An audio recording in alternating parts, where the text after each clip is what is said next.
It is the Monday show. It is Power Rankings time. And do the Boston Red Sox find their way in? Well, let's check out on this week's Top 10 Major League Baseball Power Rankings. Let's start at number 10, the St. Louis Cardinals. Holding on by a thread here. They are the last team in, but they are 41-34.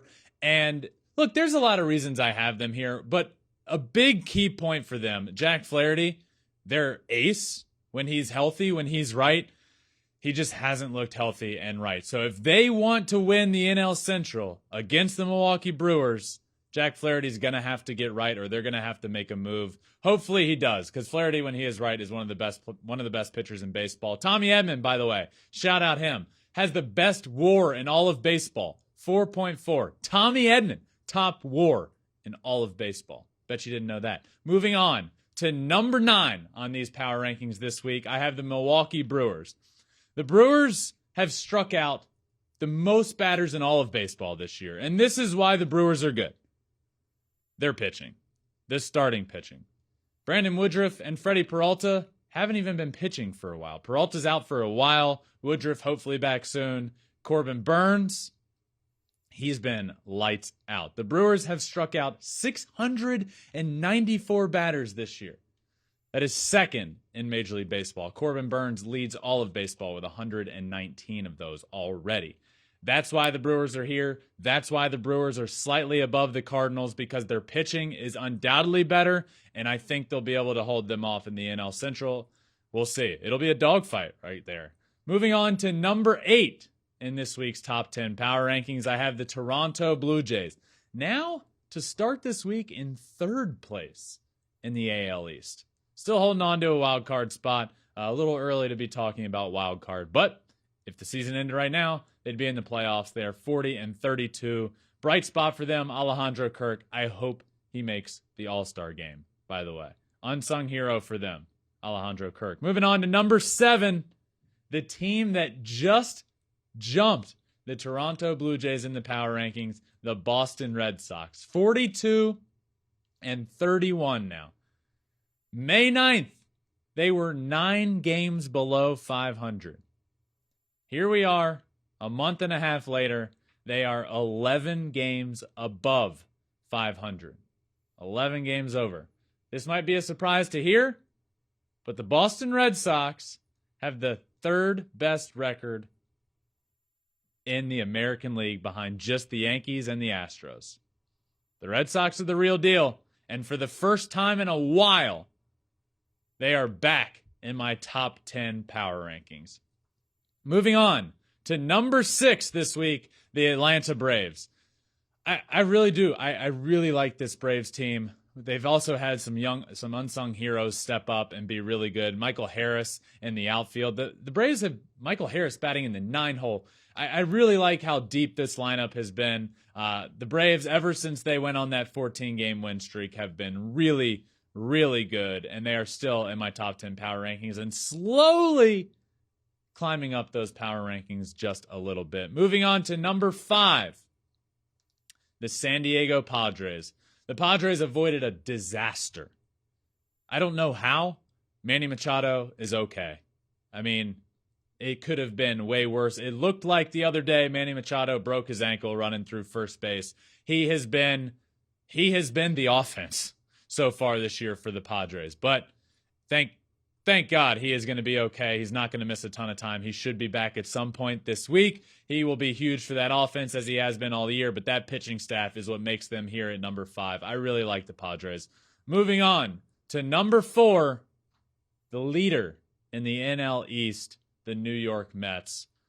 47-27 so far. They are leading the NL East. Look, they're really good. They're, if not the best team in the National League, they're right up there close to it. They have been good all year without DeGrom and Scherzer. I don't know how many times I can say it, but I'll keep saying it. The fact that they are as good as they are without those two, Scherzer and DeGrom, is remarkable. But a little update for you. Max Scherzer is on his rehab stint right now, made one start the other day, felt good, is going to make one more rehab start, and if all goes to plan, Max Scherzer will be back on a Major League mound soon for the New York Mets. Moving on to number 3 this week, the Los Angeles Dodgers. The Dodgers played a good series, really good series against the Atlanta Braves. That could be a potential playoff matchup, by the way. Braves, Dodgers, could we see it again? I don't know. Maybe we saw the reunion of Freddie Freeman going back to Atlanta. We saw a bunch of good baseball. The Dodgers are good. Health is a concern for me. Health is a concern. And I keep saying this, and I also keep saying, but the Dodgers are good enough to persevere and to push through, and that's just how good their roster is. Let's take a step back now and look at their roster. They have some massive concerns. Walker Buehler, not a good situation. Will we see him again this year? Hopefully. If all goes well, yes. But when you start talking shoulder injury and arm injuries for a pitcher, and the second he comes out of the game, it's said, oh, he's going to miss a substantial amount of time, that's not a good thing. Mookie Betts and his rib, hopefully, and apparently that's not a super long-term thing, but he's missing time. Daniel Hudson, torn ACL, out for the year. He was huge for that bullpen. A bullpen that was already not the biggest bright spot for them. Kenley Jansen gone this year. You have Craig Kimbrell that comes in. There's just, I know I have them here at number 3, but the more I start thinking about it, yes, they should be here. But big concerns. They lose outfield depth when A.J. Pollock goes to the White Sox. They get Craig Kimbrell in return. He becomes their closer. That hasn't been good. Daniel Hudson goes down. He's been their bright spot in the bullpen. He's out for the year. Some concerns there. Could they be slipping down the power rankings soon? Yes, but they are talented enough to just hit their way through it. So we'll see. But right now they're here at number 3. Moving on to number 2. Back up here at the tippity top. In the top 2, the Houston Astros. 45-27. We saw a juggernaut fight in New York over the weekend. The Astros and the Yankees, in my opinion, and this might be spoiling who number 1 is, I don't care. The Astros and the Yankees are the 2 best teams in baseball. And on this past weekend in New York, we saw why.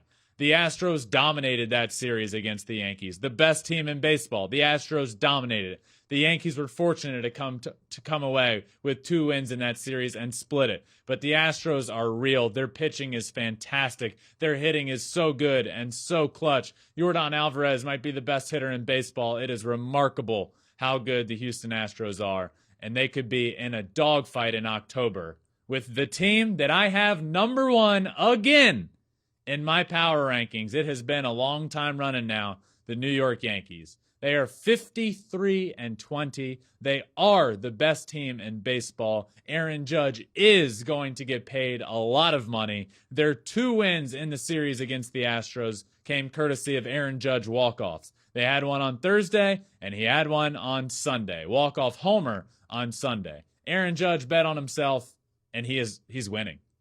His team is winning. He is winning, and his pockets are going to be winning very, very soon. But the New York Yankees, again, round out my top 10 Major League Baseball power rankings for this week. Thanks for watching. If you love flipping bats, swinging 3-0, or just talking ball, join us. Call us at 213-537-9339 with your questions. We have a weekly guest, and we have a lot of fun, so hit that subscribe button.